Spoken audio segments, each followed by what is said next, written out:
Welcome to the 2018 Yu-Gi-Oh! World Championship. I'm Ollie Wyman. And I'm Billy Breaks. You may know me from the TCG, but here I am commentating for Duel Links World this year. I'm Mike Kohanam. I'm also a TCG player, and I am also here for Duel Links. We're excited. We're about to bring you round one of the Duel Links World Championship 2018. All these players have been playing the mobile game all year, and the best players from all around the world are here to see who will be crowned the world champion. I'm excited. Are you excited? I am very excited. This is my first time at a World Championship. I should point out I am not a regular player, but I am the voice of Aster Phoenix and Siegfried von Schroeder on the show in the U.S. and among others. But I'm very excited to be here. Yeah, I'm more than excited to be next to you.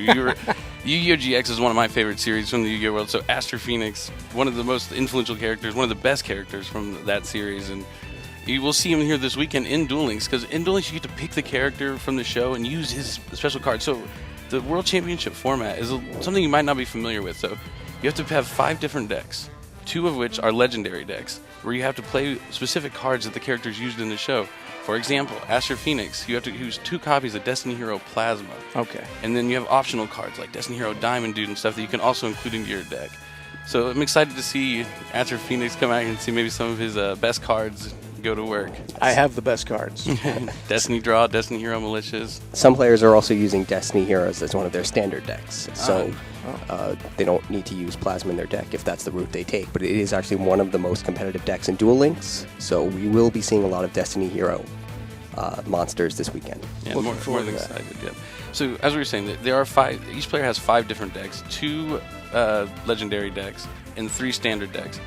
Now, it's a little different that you have to use, if you use 3 copies of a card, you have to spread it amongst your decks. You can't use 3 copies of, like, say, Paleozoic Canadia in each one of your decks. You have to find a way to fit it into each deck separately. So, like, if one deck has 3 copies of Paleozoic Canadia, the other 4 cannot contain any copies of it. Gotcha. So deck construction was very big coming up to the World Championship, and the players who are able to spread the good cards out amongst their decks will probably have the best results here this weekend. Right. And the Duel Links Forbidden, Semi-Limited, and Limited list also works a little bit differently. If a card is semi-limited, you can only run 2 copies of all semi-limited cards in that deck. So that's another thing that the players will need to balance in their deck construction. So you'll see that a lot of duelists are using Enemy Controller, which is a semi-limited card, and most of them are using it in a deck that doesn't contain any other semi-limited cards, so they can max out on a semi-limited card like Amazoness Onslaught in their Amazoness deck, while still capitalizing on the ability to use 2 Enemy Controller in a different deck. Right, yeah, so yeah, you won't be able to include the same copies of those 2 cards in the deck together, so you won't have an Amazoness deck that has Amazoness Onslaught and Enemy Controller at the same time. Right. Because you can only have 2 copies of any semi-limited card.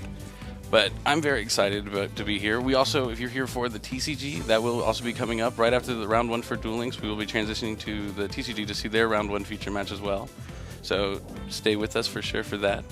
I'm a TCG player. Mike is also a TCG player, and we both transitioned completely to Duel Links. It's just like Yu-Gi-Oh! It's a little simpler than like the game you might know. It only has 3 main monster zones, 3 spell and trap card zones, and only main phase 1 and a battle phase. So no main phase 2. So unlike the TCG, if you want to like set up for your trap cards and set them for your opponent's turn, you have to make sure you do that all before your attacks. So it's a little different, and even though it is simpler, it adds like another like dynamic play style to your game to think ahead in advance. Right. The duelist skills as well can be game-changing. So those have a big impact as well. For this tournament, each player needed to use 5 decks piloted by different legendary duelists. So it's 5 different characters, and each character needs to have a separate skill.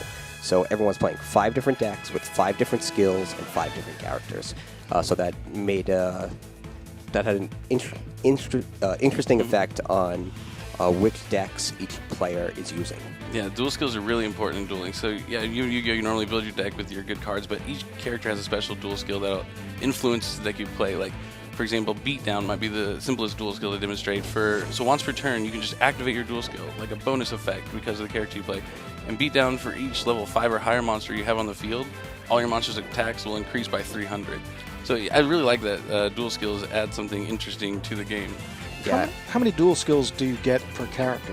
Oh, a ton, yeah. Each character has a ton of dual skills, but they had a list they had to pick from for like their special decks and everything. But I see. each character has a bunch of different dual skills, and you can pick which one will work the best with the deck you're trying to play. For the standard decks, any skill is fair game. But it looks like we are about to jump into round one. And round one of Duel Links is Josh Cooper from America against Yeom-Jun Lee, a deckmaker from Korea. Yeom-Jun Lee was actually my pick to win this weekend, so I'm very excited to get to see him round one. His decks are very impressive, but it looks like we have Joey Wheeler versus Odeon. Now, Joey Wheeler, we're going to be looking at Last Gamble. His dual skill Last Gamble says after turn 5, you can pay your life points all the way down to 100, discard 2 cards from your hand, roll a die, just like Joey likes to do, and draw as many cards from whatever number you roll. So it looks like Odeon is going to start with Amazoness Princess on Yeom-Jun Lee's side. The reason he's using Odeon is because he has a dual skill called Endless Trap Hell, and it uses a lot of trap cards. And he's able to add back trap cards from his grave to his hand if he has 3 or more. But it looks like we have a direct attack from Amazoness Princess. When Amazoness Princess attacks, she's able to send a card you control to the graveyard and special summon any Amazoness monster from your deck to the field. Ouch. So you're going to want to think Amazoness Baby Tiger is a really good one to summon early because anytime it's in the graveyard or in your hand and an Amazoness monster is summoned, you can special summon it back from the graveyard. And being able to use cards like Amazoness Onslaught, where any Amazoness monster that battles with another monster will be able to banish it, you just have a continuous way to remove monsters from the field. And you can see he discarded Paleozoic Canadia, so he'll be able to activate a trap card and special summon that Paleozoic Canadia back from his graveyard. So we see a lot of synergy coming from the Amazoness player. Right. The Amazonesses are a rather slow deck, though, and Cooper's strategy is really to survive to turn 5 so that he can use his dual skill. Right. So, we see a summon from Witch Raider right here. Oh, that can be devastating.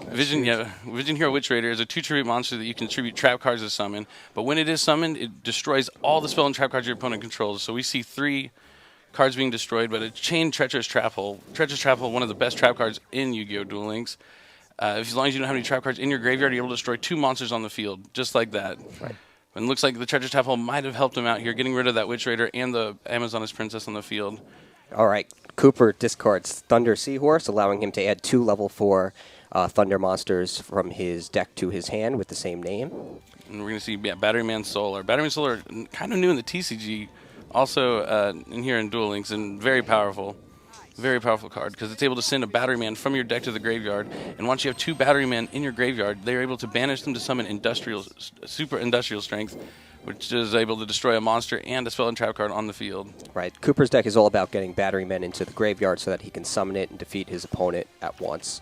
He's also using cards like Snipe Hunter and Enemy Controller to quickly shift the duel. Along with his dual skill that lets you Yes. discard those 2 cards, So- and then you'll hopefully roll a 5 or 6, draw into those industrial strengths, and be able to summon multiple and finish off his opponent maybe in one turn. Right. The goal is to use Last Gamble and win on that last turn.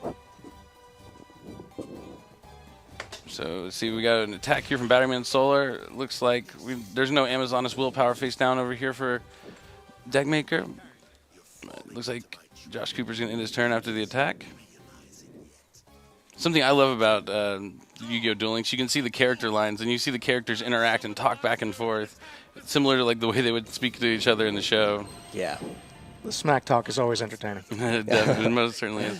All right, we have another Amazoness Princess being summoned. So as I said, the Baby Tiger's going to be able to come back. When Amazoness Princess is summoned, we saw the first one, it was able to search his deck for any Amazoness spell or trap card and add it to the hand, adding Amazoness Onslaught, which is the main card for it. But here we're going to have another copy of Onslaught, so he probably has Amazoness Willpower already. Right. Amazoness Onslaught is semi-limited, so we do know that's his last copy. Baby Tiger returns to the field anytime an Amazoness is summoned, which is really good in combination with Onslaught. Right. And we're probably going to see the summon of Amazoness Queen here. Yep. And he gives up the Tiger to do it, since See- the Tiger can come back so easily. Right. And so what's cool about Amazoness Queen, as long as it's on the field, your Amazoness monsters can't be destroyed by battle. And when you have Amazoness Onslaught up, it will still banish your opponent's monsters during the battle, but your monsters will still be on the field. But the downside to having Amazoness Queen on the field with an Amazoness monster in attack mode is if they find a way to summon multiple monsters, they'll be able to attack into that Amazoness Princess multiple times and perhaps reduce their life points to 0 through that way. But it's going to be hard to see what happens here.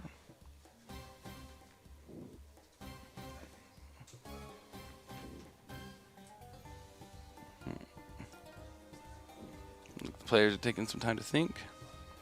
All right, here we go. We have last gamble.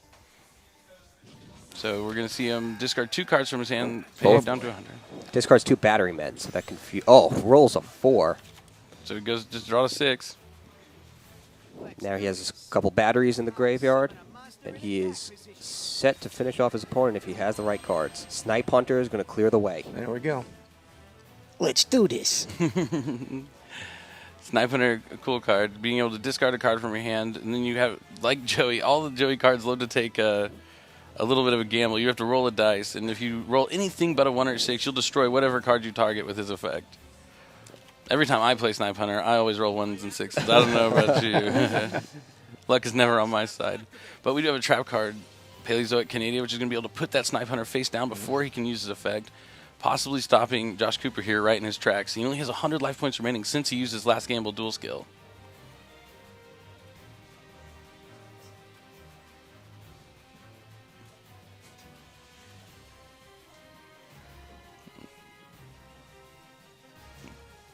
See, we're still taking some time to see what happens here. So, obviously, this is possibly Josh Cooper's one of his last turns in this duel, so he's going to take his time to make sure he can't do anything to get through this Amazoness onslaught, if you will.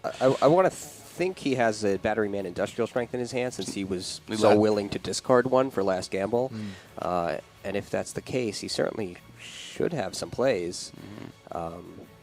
Maybe when he used the dual skill for last gamble to discard it, he was just assuming he would draw into another one since he does have 3 copies of it in his deck. It is possible he was banking on that. He does end his turn without committing anything else to the field. Right.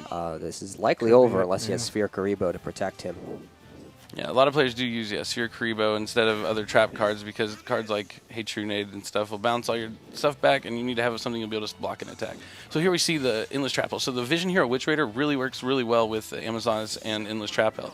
Because in order to activate Endless Trap Hole, you have to have 3 or more trap cards in your graveyard. So you contribute summon for the Vision Hero Witch Raider, which already puts 2 traps in your grave, and you only have to activate 1 more, and then you add back the trap you tribute summoned for right back to your hand to be used later. It also gets you to be able to use multiple copies of Onslaught. Like you said, well, Amazon's Onslaught is semi-limited, and it will kind of let you play a 3rd copy.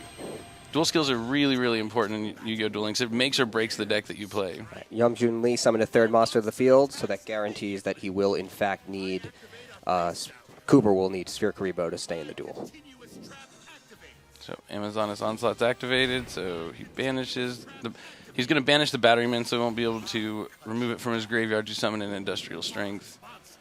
Swordsman going to attack the face-down monster, which is the Snipe Hunter we saw from the Paleozoic Canada, putting it face down. And banished once again by Onslaught. And here comes the direct attack. Does he have the Sphere Karibo to protect him? Cooper does play 3 copies of Sphere Karibo, and it looks does. like he does have 1 in his hand, so he is able to stop the attack. But since the Amazoness Princess attacked, it was able to send the monster that already attacked from the field to the graveyard, opening up that monster zone.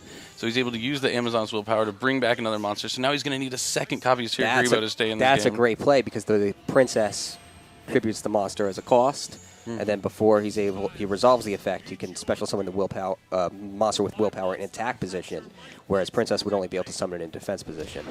Right, and the direct attack from Swordsman is going to finish this off. Yeom-Jun Lee takes the first victory. Well done. Do you think maybe if he was using Astro Phoenix, he would have had a better chance here? Anyone who plays Destiny Heroes has a good chance as far as I'm concerned. Destiny Heroes are the only way to go. They're way better than Elementary. Way better. Of course. But that was game 1 between Josh and Yeom-Jun Lee. We saw Deckmaker winning that one. So we'll see what their next decks are that they might be playing against each other. I hope we get to see this Noble Knight deck that Deckmaker is playing. I'm a big fan of Noble Knight. We likely will, but it certainly won't be next because that's one of these standard decks, right? Oh, wait, so next is the Legendary. So we're going to switch into a Legendary decks, so that's 2 possibilities for each of these 2 duelists. So let's take a minute. We have... Characters for hire, pray tell? we might see some monsters for hire for sure. So we're either going to see Geargia, which is Fusion Reserve Cyrus. You have to use cards like Drillroid, Steamroid, and Submarineroid.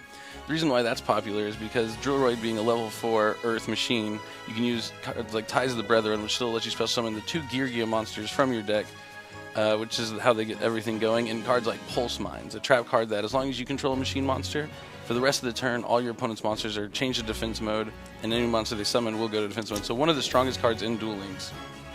So I would be very surprised if he doesn't play Girgia next. Oh, but his other legendary deck is the Paradox Brothers 3-star Demotion, a dual skill that used to be able to use to summon any big monster from your hand, but now only for Sagna Thunder, Kazajin, Suijin, and Gate Guardian. Unless you're under 1,000 life points. Unless you have 1,000 life points or less. Cooper is actually, I believe, the only duelist in the tournament using Esperoba as one of his character decks. So we might see that here. He's actually using it as an Amazoness deck. The core for the legendary Esperoba deck has to run Jinzo, one copy of Jinzo, which is all you can get in Duel Links, one copy of Amplifier, and then from the selection, you're able to use Psychic Shockwave, which he's using 2 copies of to complete the core and make it a legal deck for the legendary duels. Yep. Very smart. Yeah, so it's definitely interesting. It's easy to tribute summon Jinzo, and he's actually using the Cosmic Enlightenment ability, which allows him to draw Jinzo from his deck, essentially, at will, so yeah, when he needs it. That would be a solid counter deck to an Amazoness deck, I would assume, because Amazoness will focus on the trap cards. But we already saw the Amazoness deck take the win, so that won't have a matchup for right there. Right, and I do think a lot of players are using Amazonesses as one of their legendary legendary decks. With the embodiment of Apophis. Yes. Yep. And many times with Odeon, whose skills have an emphasis on trap cards, which Amazonesses are heavily reliant on. Yep. So we may see the Cosmic Enlightenment deck, and then, if we don't, we will be seeing a Yami-Yugi deck with the Destiny Draw ability, using That Grass Looks Greener in Spellbooks. All right. So we do have Cyrus. So we will be seeing Girgia, and it does look like it is the grass spellbook with Skilled Dark Magician. Yes, he's running 1 copy of Dark Magician, which is at the core of the deck, as well as a few other elective spell cards, including Dark Magic Curtain and 2 copies of Dark Magic Attack. But to increase the emphasis on Dark Magician, Cooper is also using 2 copies of Skilled Dark Magician, which should be fairly easy to get the effect off for, since the spellbook deck is so capable of activating a lot of spell cards in one turn. So as you see here, this is one of my favorite parts about Duel Links. So anytime you are playing a certain character and you summon their signature monster, so great animation. Yeah, great animation. Seeing the Dark Magician actually come to the field. It reminds me of the TV show where you could see the cards come to life when you play them. Yeah, it's pretty awesome. It's great. Oh wow! That grass looks greener. First turn, 8 cards from the top of the deck to the graveyard. He uses Dark Magic Curtain first to make sure he doesn't send the Dark Magician to the graveyard, even though he gets to send 1 less card to the graveyard by doing it in that sequence. Yeah, but he guarantees he's able to summon the Dark Magician. Well worth it. Here we go, a Dark Magic Attack. Looks like Cyrus is going to take that damage. He didn't open up with any monsters in his Girgia deck, which is surprising because it plays so many. Yeah, and that deck really wants to use Ties of the Brethren on the first turn. All right, here we go with Fusion Reserve Roid. So he gets to draw the monster, the dual skill. He gets to draw any Roid from his deck. It's going to be Drill Roid. So that's something that's cool in Duel Links. So sometimes you want to take damage because in order to trigger your dual skill, you have to take a certain amount of damage to be able to have it activate. Right. Not a fan of that. Taking damage. You want to stay at 4,000 the whole time. Well, I mean, Aster Phoenix never takes damage. Hey. He just crushes everyone, right? All right, so we have a Spellbook of Fate, one of the strongest cards in Duel Links. Able to banish 3 spellbooks that he milled with. They sent to the graveyard with That Grass Looks Greener. He's going to be able to banish 1 card that Cyrus controls. He's going to go for the Girgia monster right away before anything too crazy can happen. Oh, Cooper uses his Destiny Draw ability. Since he paid 2,000 life points with Dark Magic Curtain, he lost the 2,000 life points he needed to make that ability active. So instead of drawing a card from the top of his deck, he would be allowed to search his deck for any card and add that to his hand. But that was already enough to prompt the concession from Yeom-Jun Lee. Yep, so we are 1-1 here. Both players with 1 win, and it's the first to get 3 wins, I believe. But now that was the first legendary match. Now we're moving on to another standard deck. I really, really hope we get to see this Noble Knight deck here from Deckmaker. Well, I'm very excited. We'll either see him use Noble Knights or Spellbooks, it looks like, with Silent Magician, which is actually one of my favorite monsters in Duel Links. What's its effect? You can special summon it by tributing any spellcaster that you control, and once per turn it can negate a spell card that your opponent activates. Oh, that's huge. And if they destroy him, you actually get to special summon a Silent Magician monster from your deck. So you can replace him with Silent Magician level 8, who has 3,500 attack points and is unaffected by spells. So many times, Silent Magician also gains attack points for each card in your opponent's hand. So he's pretty strong by himself, and many times if your opponent can actually destroy him, it's replaced by something even stronger and more difficult to destroy. And for higher decks in particular, which is one of the most popular decks in the tournament for standard decks, and if you ever play on PvP in Duel Links, will be one of the most popular decks you encounter, sometimes struggles with Silent Magician because they have trouble destroying more than one monster per turn, since Donpa's effect can only be used once per turn. Right. So I think it's a very good choice for the tournament, and it's something we might see him use in this round. I'm excited to see what matchups we have. Let's go and take a second to look at Josh Cooper's other decks and see what he might. Do you think he's going to bring in the Gladiator Beast? I think since it's 1-1, he might just go straight to his beatdown for higher deck. Look at you. No faith in Gladiator Beasts. So, yeah, I mean, those are the choices for Cooper. He can either use Gladiator Beasts or for hire. I am #1 fan of Gladiator Beasts. No one doubts that. But you still have maybe for hires are a little stronger in Duel Links. It's very interesting that he decided to bring Gladiator Beast here, but it's also probably his dual skill that he chose to use with the deck is Sealed Tombs. And this is Shizu's skill. Once per duel, you just get to activate it, and for till the end of your next turn, neither player can special summon from their graveyard or banish cards from their graveyard. So it's kind of like a counter to a spellbook deck. So if he thinks, since he hasn't seen a spellbook deck, he might think that Deckmaker might bring in spellbooks here, so he might go for the Gladiator Beast. Possible, but it looks like he went for Seto Kaiba, which means he's using Beatdown, and he's using Fur Hires.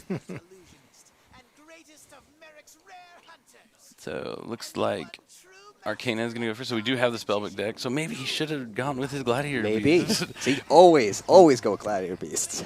Yeah, the Sealed Tomb is just devastating to spellbooks because they rely so heavily on Spellbook of Fate, which requires you to banish cards from your graveyard, and you just stop them, and then they have no way, they have no like traps to really stop you from doing what you want to do. And they can't respond to the skill, so it's not like they can chain it. Spellbook of Fate, but Yeom-Jun Lee activates Spellbook of Secrets, gets the Magician of Prophecy, summons it, uses it to get another spellbook, and now with the spellcaster on the field, Spellbook of the Master is online, and he's using it to get another spellbook, Magician of Prophecy, to his hand. Set up for next turn. Yeah, spellbooks are all about doing the same thing pretty much every turn. A solid, consistent deck that you just set up and make sure you never end up running out of your cards, and you're able to just Spellbook of Fate them every single turn and stop them. Oh, but we're going to start with the Hatrunade. Oh, this could be it. This actually might be it. Fur Hires are very good at winning in one turn. Really? And with Hatrunade blowing away the back row and returning it to the hand, it's pretty easy to swarm the field and just end it. And it's Yeom-Jun Lee doesn't have that much in the way of defense on his field. Right. Yeah, we see the chain for Spellbook Organization, so he's going to be able to look at the top 3 cards of his deck, rearrange them in any order. And he's also going to go ahead and chain his Spellbook of Fate to banish 2 cards, which lets him change the face-up attack position monster to face-down defense position. So he's going to put his blue boy face down, and if he's ever flipped face-up by an attack or a summon, he'll be able to search his deck for another Spellbook card. Yes. Unfortunately, Cooper does play 2 copies of Recon Scout for Hire, so if he's holding one of those in his hand, he'll be able to use Recon's effect to destroy the newly set monster. By putting it face down, though, he did make it immune to destruction from Donpa. Right. So we see Beat. Beat is the main for hire. He's the one who goes looking for all the monsters for hire. he makes sure you look through deck. Oh, but he's going to summon Wiz here. And Wiz is one of the strongest for hires in the game because now he's able to search for the for hire and add to his hand. And Wiz effect says anytime your opponent activates a spell or trap, you can discard for hire monster and negate it. So Wiz also gains you 500 life points for every for hire monster on the field when it's summoned. But it looks like he most likely cannot win this turn since he's already used his normal summon, and only the level 4 or lower for higher monsters can special summon monsters from the hand. So I think the 2 monsters on his field are the only 2 he's going to have for the turn. So this is the dual skill I was talking about maybe at the beginning of the stream if you were here, that it increases all your monsters on the field attack by 300 for each level 5 or higher monster you control. They use it because they have pretty strong attack, but they just need a little bit more to be able to do 4,000, so it's able to make all their little weaker monsters a little bit stronger and do enough damage to in the duel. But you see him booking that, or putting the Spellbook Magician of Prophecy face down is huge because he's able to add another Spellbook card to his hand and protect his life points from the attack. Right. Although, I guess if he had not activated it, it would have returned to his hand, since it was Hate Grenade. Right, it would have returned his hand, but he doesn't need another copy of that in his hand because Spellbooks are able to search the deck for another copy of Spellbook. So you'll see Eternity adds Secrets, which is interesting. Normally we see Eternity adding Spellbook of the Master, and then you can activate Spellbook of the Master to copy the Eternity to add the Spellbook of Secrets, and then you get both of those Spellbook cards back into your graveyard. So, and maybe he plays multiple copies of Spellbook of the Master, so that's why he didn't want to go that route. Could be. Yeom-Jun Lee is lucky to have survived the turn, because a lot of times, if you can, especially with the Fur Hire Duelist going second, if you can clear the back row, it's pretty easy to deal 4,000 damage. So yeah, he does play another copy of Spellbook of the Master. It looks like he activated Secrets to get Spellbook of the Master. In order to activate Spellbook of the Master, you do have to control a face-up spellcaster. So he's going to have to summon the Spellbook Magician of Prophecy. Oh, we see a Treacherous Trap Hole coming immediately. He's trying to get rid of that Spellbook, that Spellcaster monster, so he's not going to be able to activate. Oh, that's interesting. Yeah.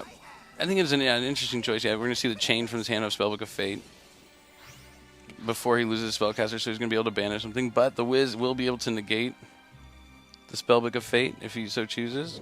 If he has the Fur Hire card in his hand. Which we know he does because he searched it off the beat for hire. Oh, you're right. You're right. So he got rid of the Donpa in his hand, and he negates the Spellbook of Fate. And he's also destroying his own Wiz because he wants to keep the beat on the field. But now, even though he had a good opening hand, had a lot of monsters, unless he draws another for hire monster for his turn, he's still not in that great of shape. But if he does draw any for hire monster, Beat will be able to special summon that for hire monster from his hand and search his deck for another card. He'll likely win if he just top decks a Fur Hire. Unless Deckmaker here has a Treacherous Trap Hole set. You'll see a lot of the Spellbook decks, a lot of the decks just in general play. Even if Treacherous Trap Hole is set, if he gets a Fur Hire, he'll also be able to search his deck for a Fur Hire this is true. Summon. So you're right, he would survive, but he would not be in great shape. So we have an end phase. This is really good. Summon back Wiz. So he does, and then phase to avoid Treacherous Trap Hole. And it triggers Beat's effect as well, so now he has a card in his hand to negate Treacherous Trap Hole, even if Yeom-Jun Lee has Treacherous Trap Hole. So acknowledging that, he concedes, and Josh Cooper wins the duel. Wow. So Josh Cooper, one win away here from winning this match. So now we're going back to the legendary decks. So we know what deck these players are going to be using next. It's going to be their other legendary deck. So we are going to get to see Deckmaker's Paradox Brothers 3-star Demotion deck, which is for hire, alongside with the help of Gate Guardian along the way. So we're excited to see some more for hire action. If you're watching the dueling stream, this action for hire. Action for hire. What do we have Josh here playing? What is his other legendary deck? Let's see. He has... Oh, it's the Esperoba. Yeah, the Jinzo. Yes, the one I discussed before. That's a really cool deck. It is. It looks like it's like counter to like trap card. Yeah, it's not great against for hire though. He does have one trap card in his for hire deck. Treacherous Trap Hole. One Treacherous Trap Hole. What cards does it focus on? What's the? So Jinzo is the ultimate trap negator. So it's if your opponent's using trap cards and you have Jinzo, they can't use any of them. Their face-up ones get negated. Gotcha. They basically lose. So it's good against a deck like Amazonas, which uses tons of trap cards. But for hire decks typically have only 1 or 2 trap cards in them. I see. So this doesn't really line up that well for Cooper. Nevertheless, it's still an Amazonas deck. it is an Amazonas deck. It doesn't need Jinzo to win. Certainly, the easy access to Jinzo makes it a better deck in some matchups as opposed to others. But Amazonas is a strong deck, so it's certainly very capable of winning. Yeah, we want to see if he opens up with an Amazonas Princess. Really determines whether the deck is good or not. Without drawing Amazonas Princess, Amazonas tend to struggle a lot.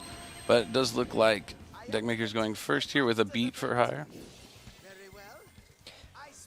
Beat's effect activates to special summon a for hire from the hand. He takes Donpa, summons it in defense mode, and then Beat's effect activates, and he grabs Wiz from his deck. An early Wiz could be really good against Amazonas for negating that first activation of that first onslaught. Right. They can actually, Wiz, I'm pretty sure, doesn't even have to negate activation. It can negate the effect activating while it's already facing negate the effect, but I believe then it won't destroy the card. It just negates it just It for just that negates one. the effect. So if you can preempt it and actually get rid of the card when it's initially activated, Then you won't have to deal with it later on. That's what you want to do. I played Amazonas for a while, and I found that the key to winning in the Amazonas versus for hire matchup is activating Onslaught early before they can get rid of it with Wiz. And then if they're going to negate the effect of it when you're using it to banish a monster, so be it. At least you still have your Onslaught. Right. So we do see not an Amazonas Princess, but an Amazonas Swordswoman. But already having the Baby Tiger, doesn't need to summon it from his deck with the Princess effect. But maybe he hard drew the Amazonas Onslaught. He's going to need something for this Wiz. Yeah. Swordswoman attacks and destroys Beat. We also saw him. Do you wonder why Deckmaker decided to destroy his own Dampa with Dampa's effect on his first turn? Oh, he summoned Beat and then Dampa and then Wiz and then used Dampa's effect. Didn't he get 1,000 life points with it? He did. Yeah, he did get 1,000 life points when that Wiz was summoned. Maybe he, and I've done this before, maybe he misclicked. It's possible. Going quickly, activating the effects of all your monsters, and then you realize, oops. Or he was just making room on his board so he'd be able to summon another monster and trigger Beat's effect. But It's possible, but it seems unlikely given that he didn't have any back rows, and he probably could have assumed one of his monsters would be destroyed. right.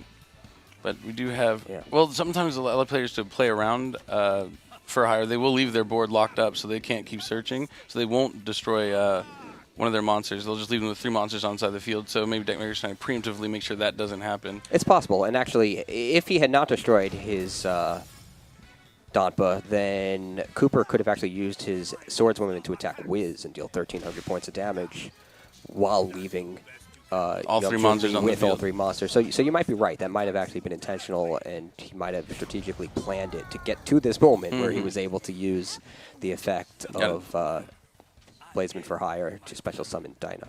Yep. Gotta think in advance sometimes. It's always good to think turns ahead. Not looking good for BK. It is not looking good for the American.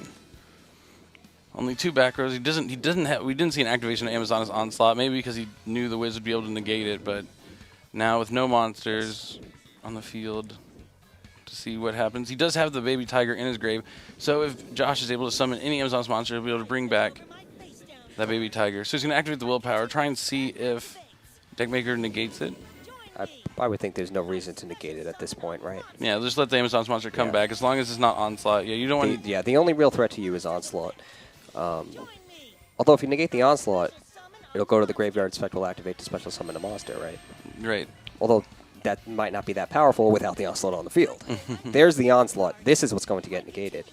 And actually now there are no Amazonuses to even special summon from the graveyard with this effect. Onslaught does everything. Onslaught's insane. Yeah, there's a trap card. We haven't even seen the other effect of it. Like during the battle phase, you can just special summon an Amazonas monster from your hand, and it gains 500 attack. On top of just any monster that battles with it are banished. Oh, but we see a Chalice here coming down to negate the Wiz. That's good. One of the only ways to play around Wiz, you're able to negate the effect when he's trying to stop you from activating your cards. Yeah, this has been a tough duel for Cooper because he didn't get Princess. Yep. And Princess really gets everything online. So he's going to be able to...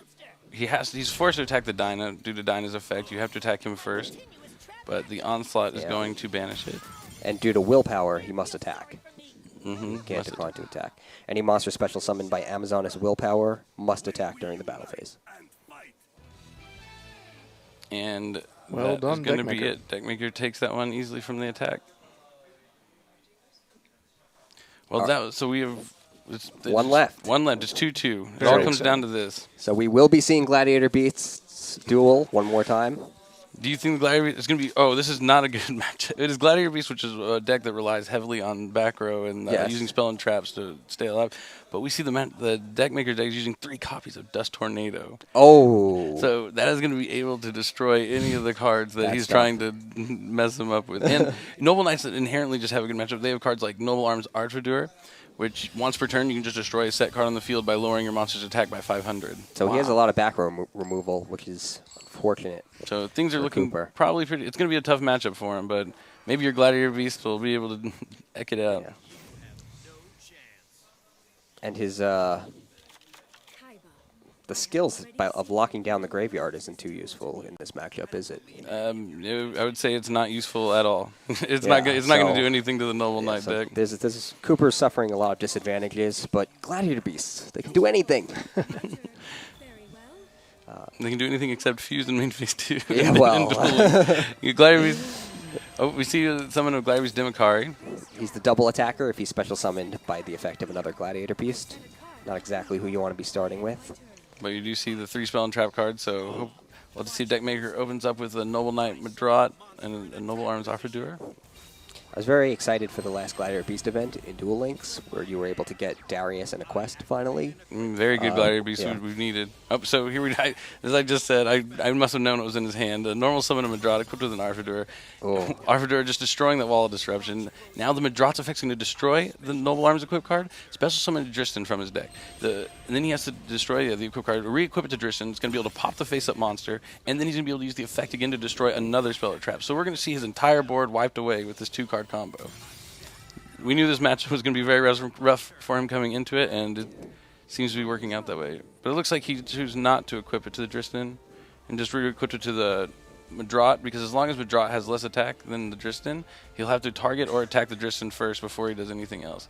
And he's going to wait to attack or do anything because he's already seen 2 copies of Wall of Disruption, which only does something when you declare an attack. So you can play around that by just not attacking and taking your time to clear the board.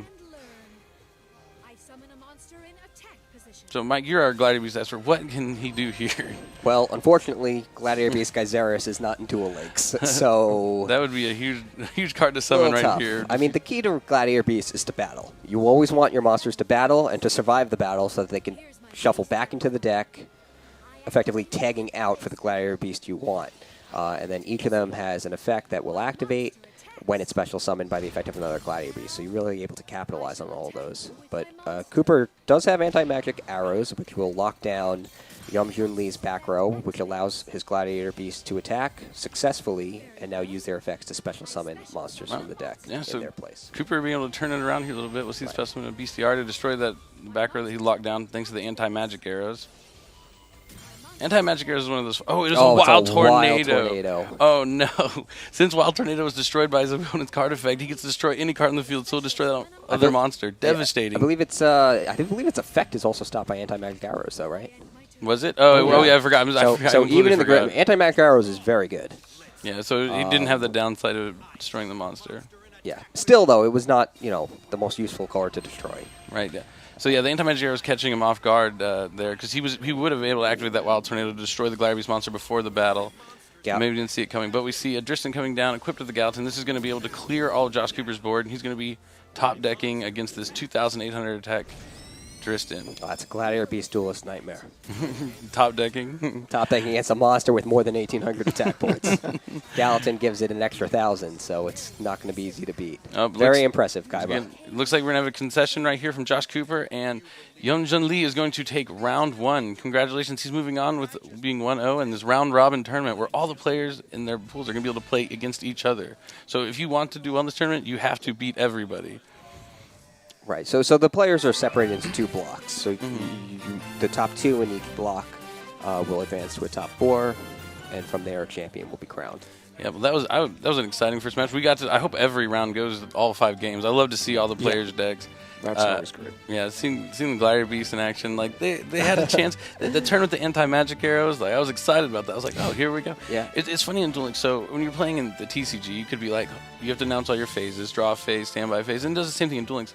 But when you enter your battle phase, unless you have your toggle on, there's no way to do anything before you're going to get anti-magic arrows. So if you're just playing like normal, you don't have a toggle on, they'll just go straight to the battle phase. Anti-magic arrows comes down. You can't activate your chainable card, and that's what we saw there. Anti-magic arrows, though, has fallen out of favor actually quite a bit because of Hate Trunade. Right, because you have another card you can... that negates it.